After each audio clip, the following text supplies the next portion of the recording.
بسم اللہ الرحمن الرحیم۔ میری عزیز بہنوں، بیٹیوں اور بھائیوں، صلہ رحمی کے متعلق 40 احادیث میں سنا رہا ہوں۔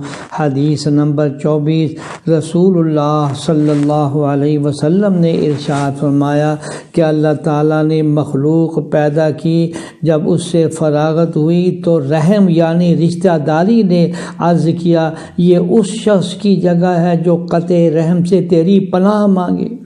اللہ تعالیٰ نے فرمایا، ہاں، کیا تم اس پر راضی نہیں ہو کہ جو شخص تجھ کو جوڑے یعنی رحم رشتہ داری کو جوڑے، میں بھی اس سے جوڑوں اور ملاپ رکھوں، اور اس سے توڑوں جو تم سے اپنے آپ کو توڑے۔ رحم نے کہا یعنی رشتہ داری نے کہا، کیوں نہیں، ضرور میں راضی ہوں اے رب۔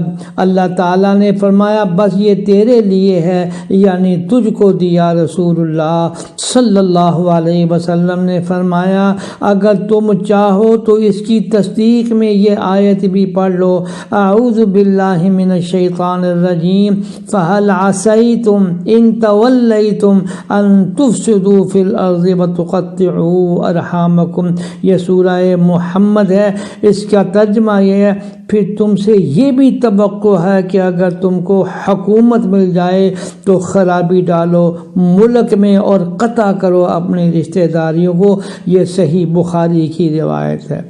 اگلی روایت، رسول اللہ صلی اللہ علیہ وسلم نے فرمایا، سوموار اور جمعہ کا دن یعنی پیر اور جمعرات کے دن جنت کے دروازوں کو کھول دیا جاتا ہے اور ہر اس بندے کی مغفرت کر دی جاتی ہے جو اللہ کے ساتھ کسی کو شریک نہ ٹھہراتا ہو سوائے اس آدمی کے جو اپنے بھائی کے ساتھ کینہ رکھتا ہو، اور کہا جاتا ہے کہ ان دونوں کی طرف دیکھتے رہو یہاں تک کہ وہ صلح کر لیں، اور ان دونوں کی طرف دیکھتے رہو یہاں تک کہ وہ آپس کے اندر صلح کر لیں۔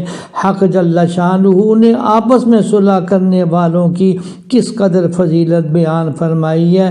اللہ قدر کی توفیق عطا فرمائے۔